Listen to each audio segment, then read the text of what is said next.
Salut à tous, c'est Matt, j'espère que vous allez bien. Moi ça va, écoutez, je vous montre un petit tweet. On est dans l'humour, on est dans l'autodérision. Il n'y a aucun problème là-dessus, j'étais très bien, vous le savez. J'ai montré juste en dessous de l'ancien tweet. Vous savez que la clôture daily était affreuse, j'en ai parlé hier du coup sur un tweet parce on a réintégré. Et derrière j'ai fait un tweet, imagine, après mon tweet on fait ça. Et du coup, imagine, parce que c'est exactement ce qu'on est en train de faire. Donc j'ai envie de dire, c'est pas grave, j'ai aucun problème à avoir tort. C'est très bien, je suis désolé, mais quand on avait ça, je vais vous montrer en plus gros. Mais quand on était là, hop, comme ceci, si on cache la bouche verte, c'était pas bullish. Et c'est tout, donc c'est normal. Encore une fois, avoir raison, c'est très différent de gagner de l'argent. Ceci dit, je vous remets le petit bandeau Bybit, vous n'oubliez pas, vous avez 15% de réduction sur les frais. J'ai fait une belle vidéo, on était quand la dernière fois, il y a quelques jours, mercredi. C'est dommage que peu de personnes l'aient vu, j'ai posté un peu tard parce que YouTube a un peu foiré. Mais je parle pas mal de Bybit, du Gridbond et surtout du DCA bot que je vais mettre en place, que je vais créer avec l'argent des referrals. Donc n'hésitez pas à utiliser mon referral Bybit. Et je vais faire du DCA dessus, je vais faire quelques bots, je vous en ferai une vidéo dédiée. Et je vous reverserai 25% des gains quand je prendrai des TP dans, je sais pas, 6 mois, 3 ans, etc. Je pense que je vous reverserai une bonne partie des gains. 25%, je sais pas, je dis 25, ça sera peut-être 15, 20, tu vois. Ça tournera autour de ça, on verra. Mais c'est un truc que j'ai vraiment envie de faire. Donc n'hésitez pas à utiliser le lien. Plus il y aura de sous, plus ça vous fera de sous. Parce qu'en vrai, là, il y a quoi au total? Il y a déjà 800 balles, je crois. 800 balles si on fait un x10, parce que concrètement, je vais pas faire du DCA sur BTC ou Ether, on ira sur des alts. Sur un x10, ça fait, admettons, 8000. Tu prends 25%, tu peux sortir facile 2000. Donc il y a moyen qu'il y ait un très très très gros giveaway dans les prochaines années. Donc voilà, bref. On est sur Bitcoin. On est toujours dans cette situation où il y avait une grosse compression, j'étais pas à bull, je ne le suis toujours pas. On est toujours dans ce scénario où j'étais en mode on peut casser à la hausse, être dans cette imbalance de prix et réintégrer derrière, ce serait pas très bullish. On l'a pas cassé le plus bas ici, on l'a quand même réintégré sur clôture. On l'a finalement consolidé, donc mon schéma change. On est en train de faire une mèche au-dessus. Après, on est toujours dans l'imbalance. Donc techniquement, je veux dire, si on fait ça, donc si on casse ce niveau-là, donc le niveau des 20 000 en gros, qui est à peu près tout rond, c'est extrêmement bien. Par contre, je repasse bullish, vous le savez, si on refait un plus haut ici à 22 800. C'est vraiment mon gros niveau. En daily, quand je dis que je suis bear, c'est pas sur du H1, c'est pas sur du H4, c'est sur du daily et un peu plus. Donc voilà le niveau. Maintenant, faut admettre qu'on avait un range, je vais vous le dessiner très simplement comme ça. On avait un range, donc en gros, un truc comme ça, on casse un peu en dessous, bref, qu'importe. On casse à la hausse, on réintègre. Je vais le rallonger. Hop, je vais mettre ça au centre. Et derrière, qu'est-ce qu'on a fait? On consolide. On consolide et si on refait un plus haut sur clôture, en fait, c'est une tendance haussière. Après, il faut voir sur quel niveau on arrive très vite. Et malheureusement, c'est vrai qu'on est toujours quand même dans cette grosse imbalance. Et pour moi, alors là-dedans, ou même plutôt sinon on peut viser l'order block, c'est pas un problème. Donc il y a cette bougie-là, ici. Pour moi, ce serait un énorme tort de ne pas prendre de profit là-dedans. Donc attention vraiment. Franchement, très attention. Je reste assez pessimiste, neutre, peut-être de moins en moins pessimiste, mais je le reste quand même parce que la structure qu'on a ici est vraiment pas belle. On a vraiment des equal low. On a une grosse LP à aller chercher ici. Donc je la note. Peut-être qu'on n'ira jamais et auquel cas tant mieux. Mais je la note quand même parce qu'en vrai, c'est quand même pas très beau. Donc attention, ne passez pas ultra bull d'un coup. Moi, c'est vrai que pour repasser bull, il me faudrait beaucoup de choses en daily. Donc casser ce high là à 22 800. Mais on serait dans le Vegas daily. Donc très clairement, je n'irai pas ouvrir un short ici. Donc pour être rebull vraiment beaucoup, vous voyez qu'on fasse un truc comme ça, qu'on intègre, qu'on fasse une structure, un truc. Et là, je me dirais, ok, là peut-être que je suis bull. Peut-être que j'envisagerai un achat. Donc on est encore très loin, la tendance de fond est baissière. La situation géopolitique est baissière. Il y a une news sur le taux de chômage, je vais vous montrer, aux États-Unis qui était ici, qui a beaucoup fait bouger. Vous voyez, ça a pas mal profité à l'euro. C'était sur le taux de chômage du coup, qui était à 3.6, on s'attendait à 3.5, il est à 3.7, donc c'est pas bon. Et pourtant, BTC monte. Ce qui est entre guillemets pas logique, c'est pour ça que je vous dis que la logique dans les cryptos, sur les marchés, ça n'existe pas forcément. C'était peut-être déjà attendu, surpricé, machin, c'est très compliqué à analyser.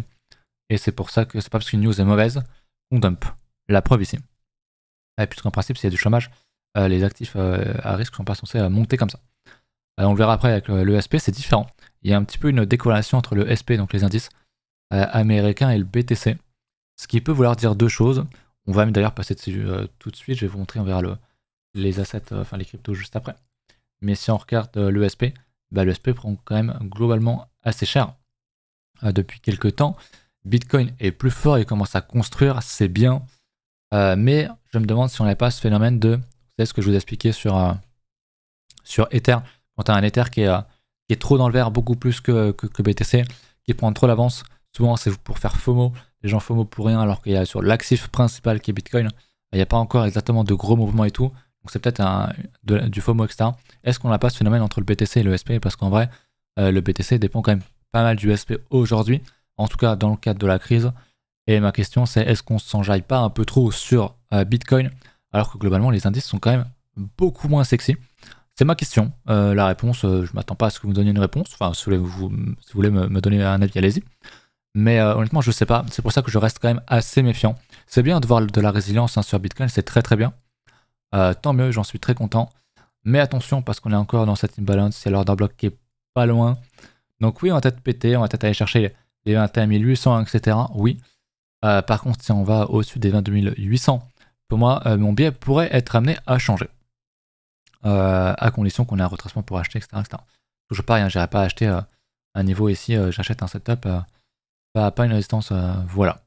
Voilà pour ça, c'est à peu près tout ce que j'avais à dire là-dessus. On va regarder du coup le reste au niveau traditionnel. Je vous parlais beaucoup du dollar qui est pas mal remonté il y a quelques jours, mais qui retombe, qui est en train de consolider. C'est quand même pas trop ce qu'on veut. On a une espèce de drapeau, on a une espèce de canal là. Je sais pas si je pourrais vraiment le tracer, un truc comme ça. Hop, petit drapeau intéressant. À voir comment est-ce qu'on va en sortir. Mais ça ressemble à un drapeau, je sais plus le nom, mais c'est un bull flag, je crois. Donc c'est quelque chose d'haussier en tout cas, parce qu'on est dans une tendance de fond haussière. On a une consolidation qui est haussière à condition de casser en haut. Mais si on casse ça en haut, ce serait quand même pas très bon. En mensuel, vous le savez, on est sur un niveau, je le disais, hein, qui pouvait arrêter le cours un certain temps. Donc on pourrait avoir ce phénomène de réaccélération sur les cryptos, sur le SP. C'est vrai que ça anticipe quand même pas mal sur les cryptos, je trouve. C'est un peu mon point un peu dangereux. Après, pourquoi pas? Pourquoi pas, on peut avoir de belles surprises, mais je reste très prudent. Et rester prudent, je pense que c'est vraiment, vraiment de mise actuellement. Et c'est pour ça, chez moi, de go DCA, en fait, surtout sur les cryptos. Ça me semble être quelque chose de très intéressant. C'est autour sur Bitcoin, on va regarder un petit peu en une heure ce qui se passe. Point que j'aimais pas trop, bon là on est en train de pas mal dump, mais c'est quand même très récent, je crois que ça doit être sur du 5 minutes ou un truc comme ça. Ouais, on dump pas mal très récemment. Ce que je voulais vous montrer, j'ai même passé en H4. Je crois que je vous l'avais forcément déjà expliqué. Je vais vous remontrer ce phénomène-là. On avait une belle consolidation. Ok, on a un beau niveau ici de résistance qui est quand même très net, très clair. On casse par le haut. En principe, qu'est-ce qu'on est censé voir? Des liquidations, des stop loss qui se déclenchent. Tout ça, c'est quoi? Ça veut dire un open test qui tombe. Donc des positions qui se ferment. Or, on a un gros FOMO. On a beaucoup de positions qui s'ouvrent. C'est un peu assez étonnant. Et je me demande si c'est pas du FOMO, du coup, sur du très court terme. Donc pareil, encore une fois, on se souvient qu'on est dans cette zone-là. Si on piège encore des acheteurs ici, comme on le faisait ici, vous voyez, on a fait un pic, un second, un troisième avant de tout dégringoler. Peut-être qu'on est dans ce schéma-là sur quelque chose d'un peu plus court terme. C'est possible. C'est pour ça que je suis pas en mode let's go, on est ultra bear, on est ultra bull, machin. Donc attention. Attention, à une heure, c'est quand même très très sale. Donc voilà, j'ai l'impression de voir du FOMO ici quand je vois juste l'open interest. Après, quand je regarde, je vais passer peut-être sur du 15 minutes. On réintègre. Quand je regarde simplement le CVD, les CVD, c'est vrai que sur les futurs, c'est quand même toujours beaucoup plus puissant. Après, on l'a vu, on n'est pas remonté sur des niveaux très très élevés ici. Donc ça pourrait être du FOMO, il y a du funding qui est quand même assez positif, pas mal de positions qui s'ouvrent. Sur cassure, ça c'est vraiment quelque chose qui est pas bon. Et on le voit, on est en train de réintégrer. Donc est-ce qu'on va encore pousser beaucoup plus loin? Est-ce qu'on a besoin de vraiment liquider beaucoup plus de personnes? Bon, on est en train de vraiment bien dump. Peut-être qu'on pourrait juste voilà, sortir un petit peu les acheteurs. On va voir sans doute des niveaux se fermer ici. Que je retrouve ça. Et peut-être qu'au final, on va juste retomber un petit peu, consolider et repartir après. Ok. Mais quand je vois ça, c'est pas bon. Donc la clôture H4, je suis en H4, la clôture H4, elle est dans 1 minute. Donc on close en dessous, en laissant une mèche au-dessus. C'est pas bon, beaucoup de volume, beaucoup de gens piégés. Attention, attention encore et encore. Ce marché est très piégeux, surtout en ce moment. Et quand je vois un Bitcoin être à tel contre-courant par rapport aux indices, je me pose des questions. Voilà, je me pose des questions. Donc attention, on a quand même un price action, selon moi, qui est quand même pas très bon ici. J'aime pas du tout voir un niveau parfaitement retesté sans faire une belle mèche. Donc les 18 000, je m'en méfie vraiment. Pour moi, vraiment, le gros sell, le nouveau sell, c'est vraiment si on casse ça en clôture. Donc les 20K, les 19 900 quelque chose. Si on casse ça, franchement, c'est sell all the crypto market. Faudra vraiment sortir massivement. Ça, c'est pour Bitcoin, on l'a parlé de ça. Et on va aller voir les alts qui, par contre, c'est un peu mon point. Le point qui me fait un peu chier parce que les alts sont quand même pas mal. Alors après, c'est peut-être des faux signaux, encore une fois, même si on n'a pas totalement de signaux partout. Je voulais vous montrer. On va faire un petit tour sur Ether. Ether qui fait un léger plus haut aussi. Bon, lui, c'est pareil, hein, je vous le disais, si t'es bear, tu shortais ici et tu avais un stop au-dessus du high de septembre là, à 17 000, pardon, à 1800. On est dans le PKS Daily. On est quand même plus propice à short qu'à acheter. Après, peut-être que le short sera pas bon, mais dans tous les cas, vaut mieux short ici qu'acheter. Enfin, vaut mieux. Tu vas pas acheter une résistance, quoi. C'est là où je veux en venir. Donc, ok, je voulais voir ça perd. Je me trompe toujours, c'est en haut. Ça perd contre le BTC qui est bien remonté, hein. Qui est bien remonté. On rattaque encore pas mal la résistance. Cette résistance-là, elle va casser. Ok, elle va casser un jour. Après, peut-être que ce sera pas tout de suite. Peut-être qu'on va faire un nouveau plus bas. Revenir chercher les niveaux d'impulsion. Voilà, pourquoi pas de juillet. Revenir donc à 0.056, si j'arrive bien à lire, pour repartir peut-être plus tard. Voilà, on liquide un peu de partout. C'est un range, c'est très piégeux. Donc on n'anticipe jamais la cassure d'un range.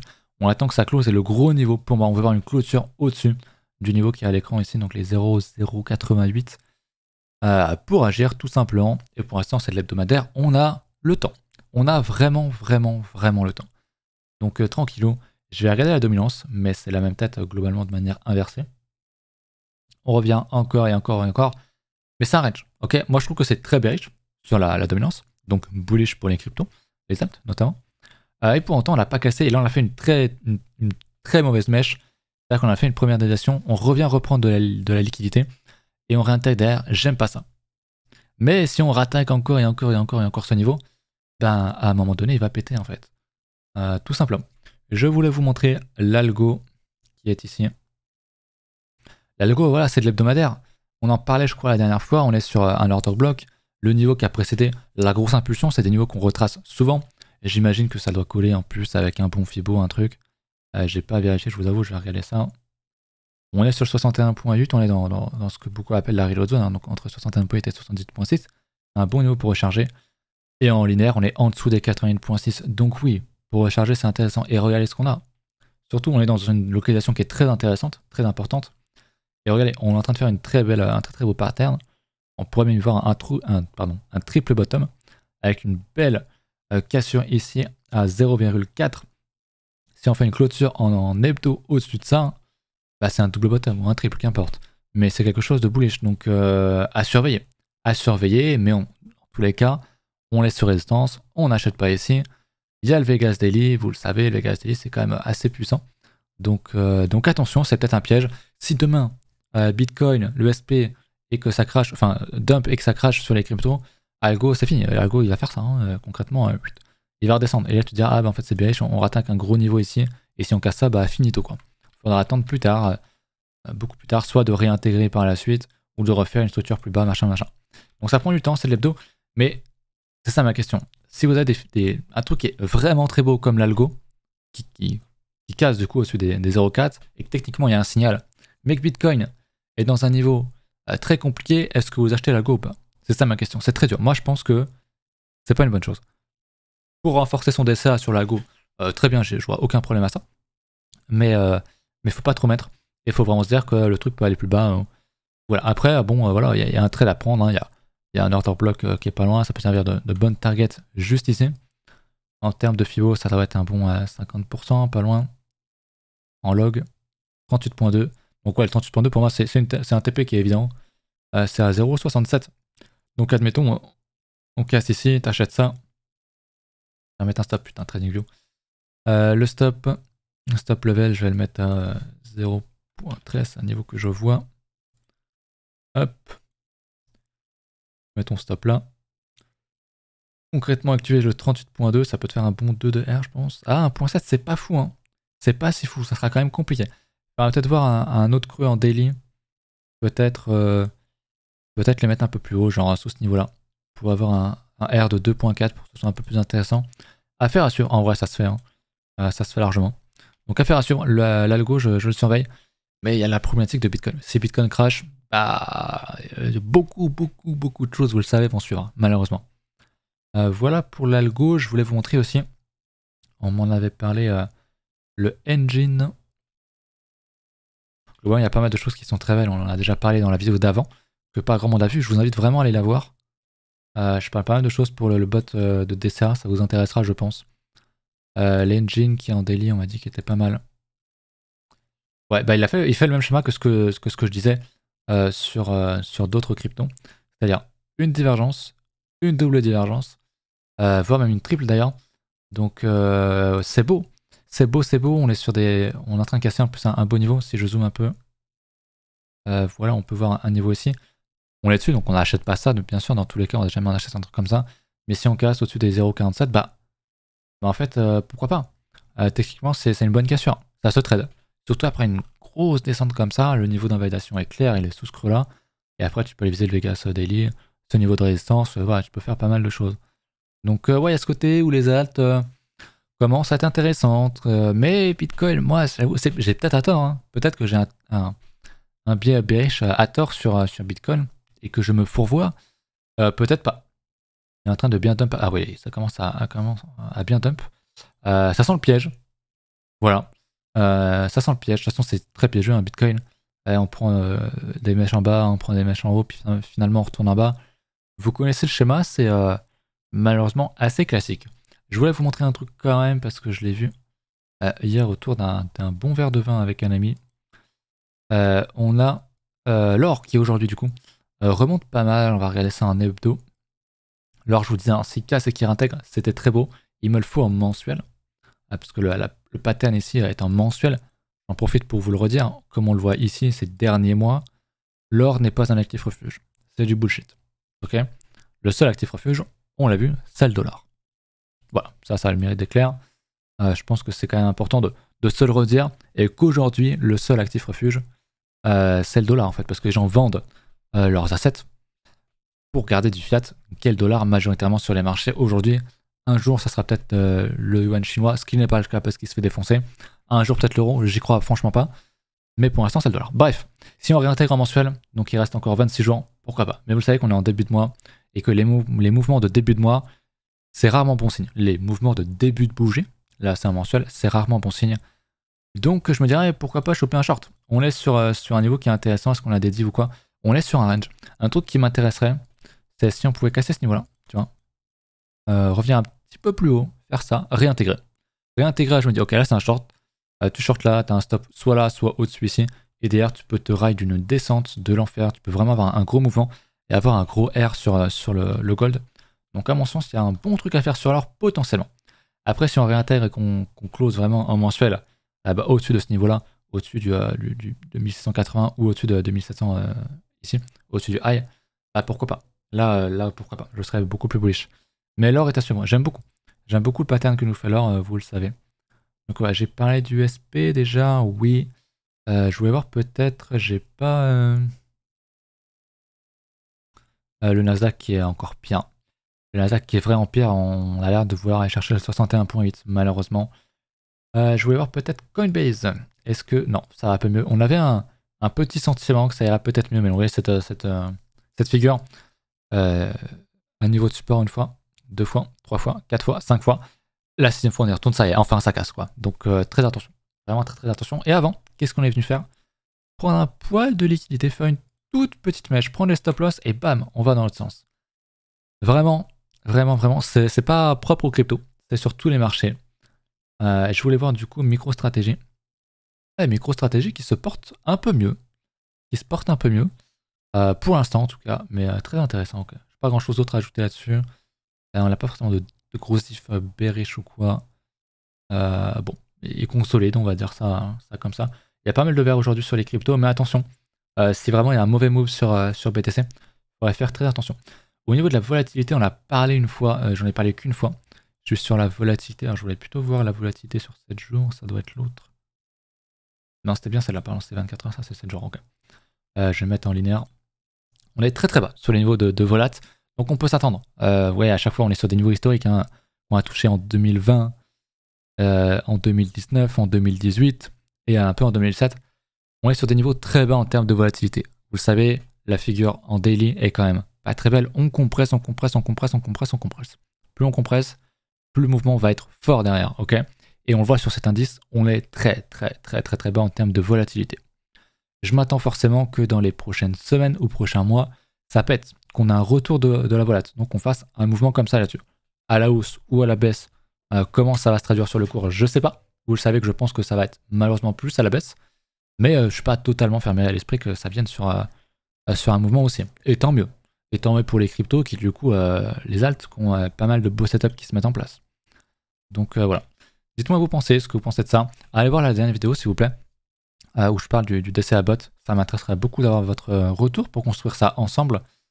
Et puis voilà, écoutez, je vous laisse là-dessus. Si vous avez des alts que vous voulez que je regarde, ce sera avec plaisir. Mettez-moi ça en commentaire. Et puis sinon, on se retrouve dimanche. Salut.